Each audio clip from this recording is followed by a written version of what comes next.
Nuanced Beauty is a podcast where we try to tease out the complexity, or as I say, the nuance, in any given topic so that we can acknowledge the tension there and hold space to see the beauty in it, the beauty in ourselves and the beauty in others and relationships. It's not easy seeing beyond our own opinions, but there's wisdom in the pursuit. So join us. Okay, we're recording. Are we recording? Hit that. See, is there lights flashing? Yeah, lights are flashing. Lights We are are flashing. recording with the new Birds mics. chirping. We'll see how this goes. It's gonna go great. It's going to go great. So, we've got a lineup of questions in our docket, but it's Monday night on the day that we're recording. The Packers are playing in 19 minutes. 18 minutes and counting. And I just got done explaining like the first third of the 1995 classic JRPG Chrono Trigger. And I'm a little bit talked out. Yeah, he's talked out because putting kids to bed is very hard.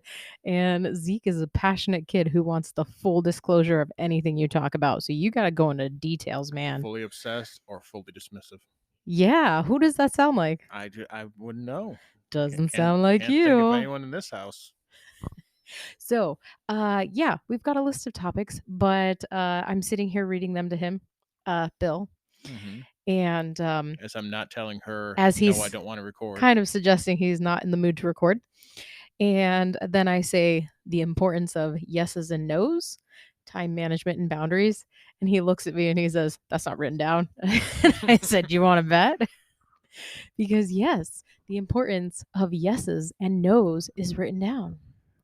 Yeah, and I can see why. This has been a persistent topic in so many different avenues of life. Yeah, both in our marriage and in friendships. In the way you deal with friendships, in the way that you deal with your to-do list. Yeah. So I guess the question is, how good are you at saying no? I'm amazing at saying no. At saying no. Yeah. So as you can see, this is why our marriage is successful. So what's your slant on saying yeses and nos? And maybe you, like, honestly, I bet us asking you that question, you know right away. If you lean toward, yeah, I can totally do it. I can do it, like to appease other people or to keep the peace or to not ruffle feathers or whatever. Or if you're like, nope, not doing it. Yeah. Are you a people pleaser? Is that and if you are is that the motivation for is that saying the motivation? Yes? Because for myself personally, I of course have some level of peacekeeping, but I think the more truthful thing is I'm a very truthful person. Yeah. If you ask me if I can do something, well, the answer is usually yes. I can do it. Technically, I can do it. I have the capacity to do the thing. I am capable. Okay. Yeah. Because I'm an incredibly capable person. Yes. Therefore, if you come to me while I'm quote unquote working from home and say, "Hey, can you drop everything you're doing and mulch the garden?" That's your decision. That task would not be bad example. But yes. But I can't think of a better one at the moment. Can you go pick Zeke up at 2:45 from the crosswalk instead of me going? Yes. Uh-huh. Should I? No. Maybe. Can I? Technically, I could do it. Yeah. So it's a question of truthfulness. Like, technically I can. But also, so the motivation. And I'm just going to be super resentful about it for the rest of the day. Right. But the motivation behind it is significant because there's another component to this is I'm very comfortable saying no. Mm-hmm. But like you, I'm comfortable saying no. But like you, I am very capable of saying yes, and I do a lot. You do a lot. You're incredibly capacious. But as I am to continue energy the levels mulch example, you have a lot of capacity. Capacious. Word of the day: capacious. Capacious. As I'm halfway through mulching the garden, and I say, "Hey, you want to pick up Zeke?" By which I mean, "Hey, can you please go pick up Zeke?" I totally could have, but there was a cat in my lap. She said no. Because because when you ask the question, "Do you want to?" Yeah, you she said, doesn't hear. Will you please? I need you. Please go do this. She hears, "Do you want to?" And she answered incredibly truthfully, "No, I don't want to." And so I stopped everything I was doing and went and picked up Zeke. Yes.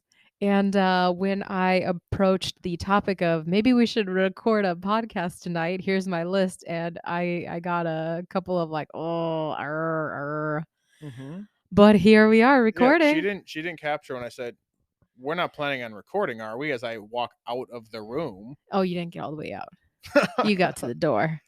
But the flip side of that is your expectation when you ask someone a question is that you answer honestly yes or no. And if you can or you can't do it, you need to make that decision. I don't make that decision for a person. Like I never assume that a person's going to say yes or no. And I feel this way even like doing get-togethers, especially in Seattle, a little less here because I'm still getting established with my friend networks. I would regularly merge groups together and I would invite people and I would tell them what the event was. And I might give them like a heads up on like, hey, yeah, like I've got some church friends, I've got some alumni friends, and Christina whatever had groups. A remarkable talent for mixing friend groups and not making it weird. Yeah, that's a good that's a good way of putting it. But I also just expect I'm going to extend this invite.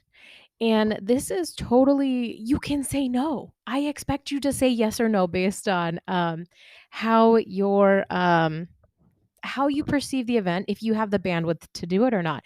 And I, of course, married to Bill and getting to know various girlfriends who don't have the same proclivity. I love how you lump me into Bill and various girlfriends. I'm categorized as one of your various girlfriends for the purpose of this conversation. I can't necessarily think of dudes. I'm thinking of you and girlfriends. I'm not thinking of other guys that I'm like, hey, can you do this thing or not? Well, because we've reached the place in our friend group where either it's us and couples or it's me and girlfriends. We don't have a lot of unattached dudes in our network. Yeah. It's, it's couples or it's the wives coordinating things so the husbands show up too, largely. Yeah, that's a thing. But where was I going with my point? You were going at I'm a girl. First off. No. And then you put people in positions to be courageous enough to say no to you. Yes. Because it comes so easily to me to answer yes or no and choose to set a boundary that and also that of others. I kind of expect that, or I don't fully understand how to not do that.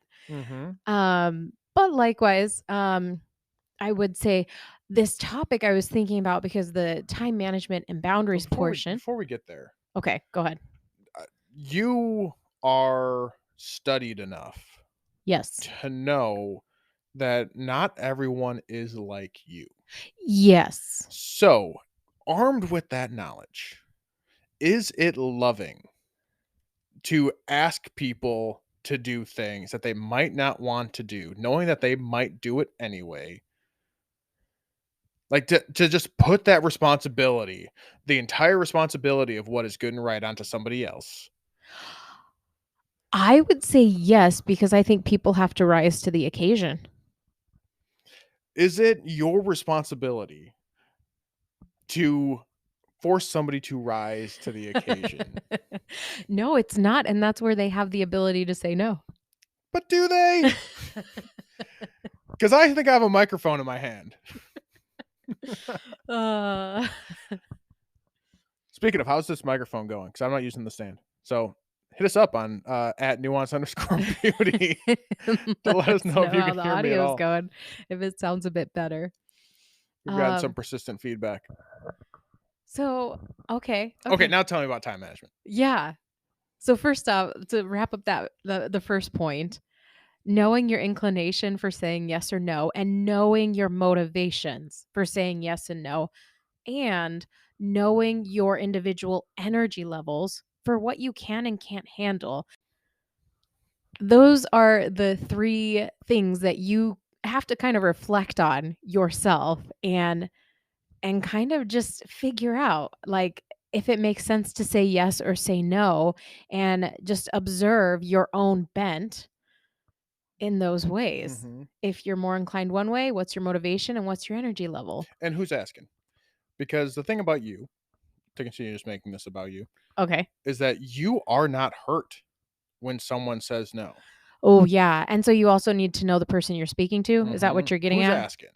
Oh, who's asking? Yes, that is a very good point. And how can you be transparent or vulnerable if your answer is no, but you know that it's there? They might perceive you wrong. How can you be genuine Right. in delivering a no? Like, no, but it's not because I don't like you. I have this going on, or But also, are you obligated to give a justification? Is that where you're going with and that? yeah, like if you're No. invited to a thing, and the answer is no, but there's consequences to that if you don't. Right. If there's some relational, somebody, if it's an invite, they're putting themselves out there to invite you. Mm-hmm. So It's a vulnerable thing to invite someone to a thing. yes. Yeah. So that's another component is Mm-hmm. knowing also who you're having the yes or no with. That said, like I'm being kind of a curmudgeon about being asked to do things because I'm asked to do a lot of things.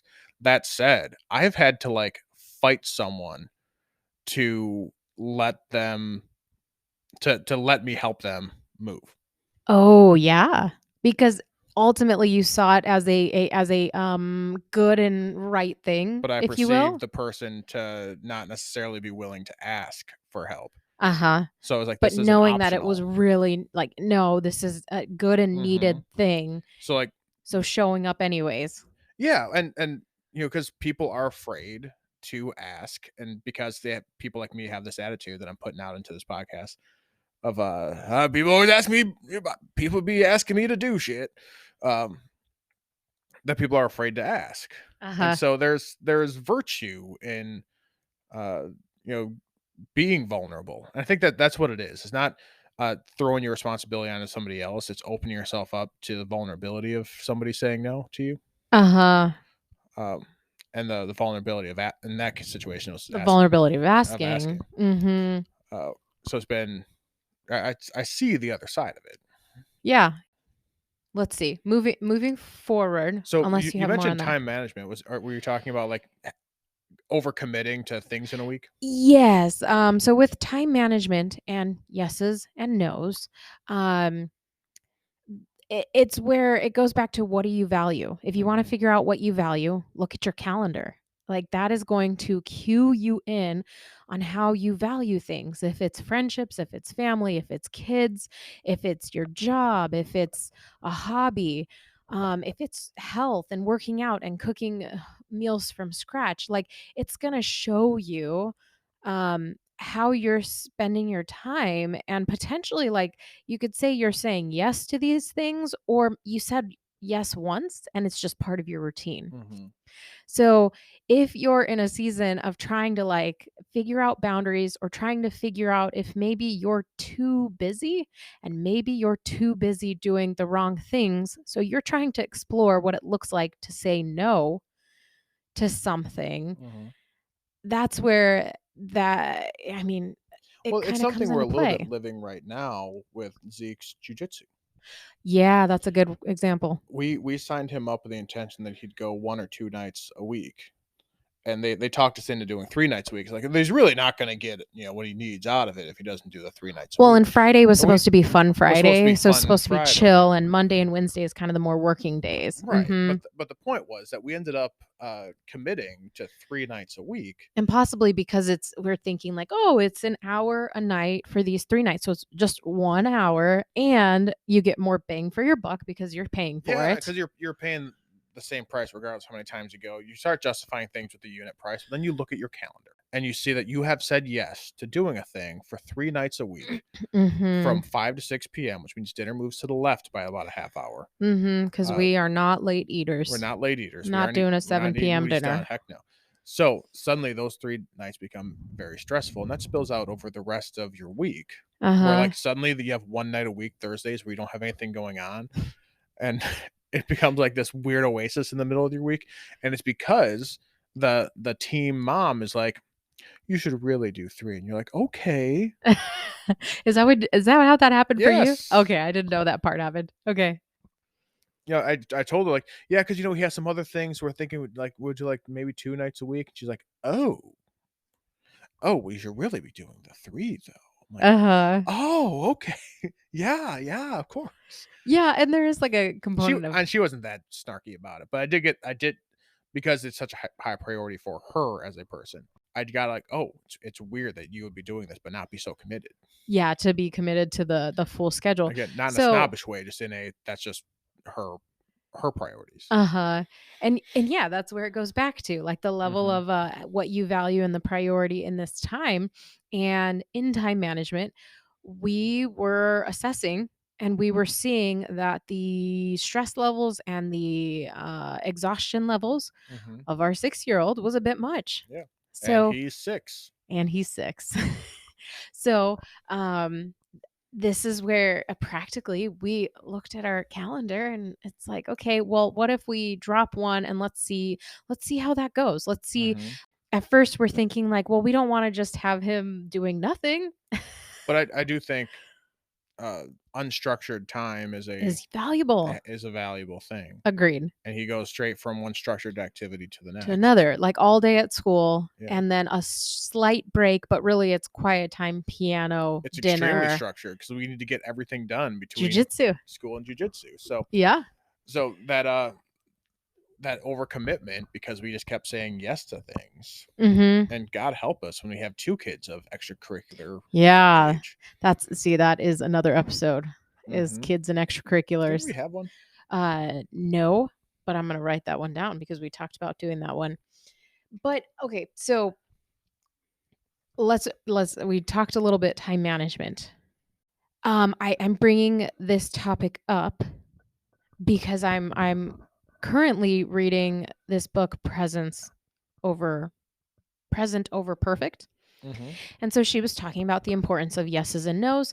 And so I just thought it would be a nice topic because in one sense, I feel like it's something I don't struggle with, saying yes or no. But in another sense, I have so much energy, and kind of similar to what you said, at times it's like, well, I could do that thing. Yeah, like, sure, I'll just do that thing. And how long does it take until you're just really kind of like burnt out from the hustle and not realizing like, oh, it's because I've overextended myself. So now I need to reassess and I need to get back to these basics. What do I need to say yes to? And what do I need to say no to? And potentially one other component here is that there are things that you don't have the option to say yes or no. You literally have to do them. You literally have to go pee and poop on the reg every day. Literally have to poop. No metaphorical poops in here. There is time to sleep. There is time to eat. There is time to use the bathroom. There's time to clean your house. Away stones. Do the laundry. To gather stones together. What does that mean? Does that have a meaning? It's a line from Ecclesiastes. Oh my gosh. Okay. To everything there is a season. Yeah, but not just season. Like there are things that must be done that there's not a yes or a no to. But I had heard another speaker discuss kind of looking at the things that must be done that aren't a yes or no, and ranking them in your mind of like, oh, this kind of feels like a 1 for me. Like I absolutely hate doing laundry, but oh goodness, mowing the lawn or gardening is like a 7 or an 8. And so can you, even though you can't say no to these tasks, can you maybe do the tasks that bring you more joy more often? Say a little more yes, or spend a little more time in these tasks that you just take satisfaction out of. Can you identify a task that brings you joy? The word task is just antithetical to joy in my mind. Well, I mean, I like hanging out with the cats. That brings me joy. It's a task for these cats. If you were in the eye of the cat. In the eye of the cat. The eye of the tiger. El Tigre. We have been fighting with the cats in our new microphone cables this whole time. Yeah, they're enjoying this. Yeah, but it was a stretch. It was so if you say, just make sure you're doing tasks that bring you joy, and you're just looking at your pile of dishes or your pile of laundry or your kids' your bedrooms that you diaper have to clean, your pail. diaper pail. Which of these should I do more because it brings me the most joy? But not just those. Cooking, right? Like cooking is a thing, or you could choose to cook this way or that way so that it is a more satisfying experience. And when you manage your time with a little more of the positive, the things that you enjoy doing, or for example, I'm not the only person in this house. If you and I divide the tasks. Wow, that sounds like a well rehearsed line. If you're doing the laundry, No. I'm not the only person in this house. But the things that you find easy to do, and the things, for example, you're more inclined to put Zeke to bed. I'm more inclined to put Aaron to bed. So that is how bedtime routine has been. In fairness, recent Aaron's days. more inclined to be put to bed by you at the moment, and Zeke is more inclined to be put by you. I to bed by tried. you. So that is how we. These are tasks that we don't get to choose the yes and no. They just have to be done. But there's potential to consider who else, like in this case, like we're looking at you and me both being in the home and also our boys being in the home. They're helping, but not really. Like they're not doing Yeah, we got to get on that. to-dos yet. Yeah, we got to work on that part. So where do you fall? Like, do you struggle to say no to things? Do you find yourself overwhelmed because of it? How many feelings do you hurt because you say no to everybody all the time? Like, where do you fall on this spectrum? And do you? And could you do something better? And how much thought do you put into it when you're asking people, yes or no, things? If have you thought about how they're inclined to respond, or like, have you ever been in a situation where you didn't ask somebody because you thought they might say no? Yeah. That's what you're saying. Yeah. You don't want to take that decision away from them. Yeah. Sometimes you should. Sometimes I should. Like asking the husband to record a podcast when the Packer game is about to be played. About to be. It started 4 minutes ago. Okay. Bye, guys.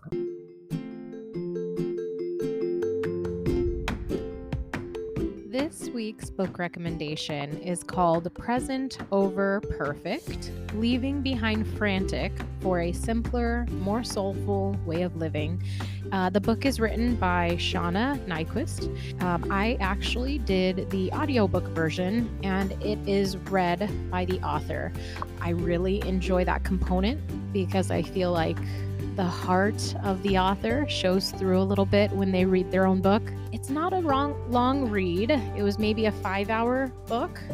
I think the author does an amazing job of bringing out these little stories in her life and illustrating a bigger picture and a bigger meaning behind those stories, and how, maybe how you interpret the stories of your life, the perspective and conclusions that you take. It's very well done. And the overall message of holding on to presence over perfect, or even over the hustle or the go sort of lifestyle. This book definitely resonated with me and challenged me and encouraged me.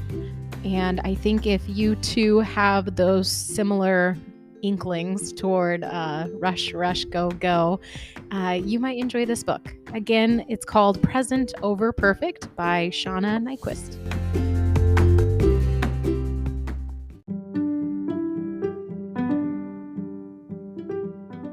Thanks for tuning in today. I hope you enjoyed this episode, and in the spirit of nuance, I hope you found something that you could agree with and disagree with and still choose to lean in. If you're liking the show, please follow us and share it with friends and leave a rating and review. Until next time.